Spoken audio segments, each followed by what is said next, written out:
আসসালামু আলাইকুম।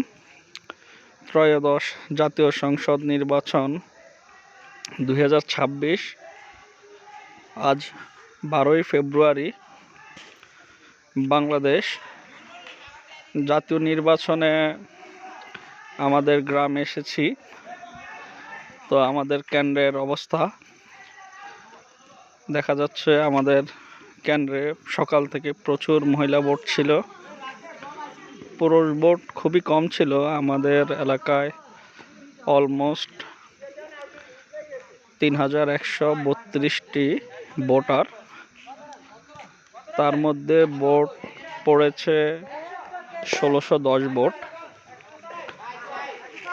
918 ভোট পেয়ে এবার বিজয় স্থান দখল করেছে বাংলাদেশের প্রধান দুটি দলের একটি, ধানের শীষ মার্কা, বাংলাদেশ ন্যাশনাল পার্টি বিএনপি। তো আর জামাতে ইসলাম দাঁড়িপাল্লা, তারা অলমোস্ট 343 ভোট। হাত পাখা চরমনাই ইসলামী আন্দোলন, তারা পেয়েছে 248 ভোটের মতো পেয়ে আজকে আমাদের এই কেন্দ্রের নির্বাচনী কার্যক্রম শেষ হয়েছে। তা আমার মেয়েকে দেখতে পাচ্ছেন, সে খুবই হাস্যোজ্জ্বল এবং উৎফুল্ল। সে আজকে পুরো নির্বাচনী কেন্দ্রই কয়েক দফা হেঁটেছে, পরিদর্শন করেছে। সবাই তার জন্য দোয়া করবেন।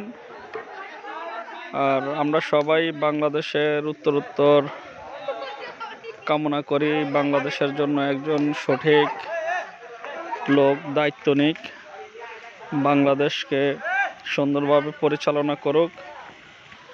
আমরা বিশ্ব অর্থনীতিতে অনেক পিছিয়ে আছি।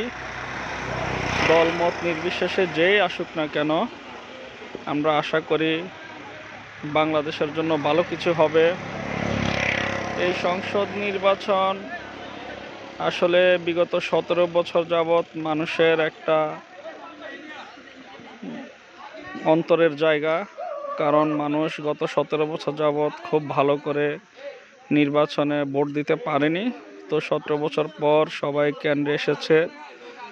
এই যে দেখতেই পাচ্ছেন, নির্বাচনী ফলাফল শোনার জন্য সবাই বিকেলে খুব অপেক্ষারত ছিল। তো এই হচ্ছে আমাদের ভোট কেন্দ্র, রাজ্য সরকারি প্রাথমিক বিদ্যালয়।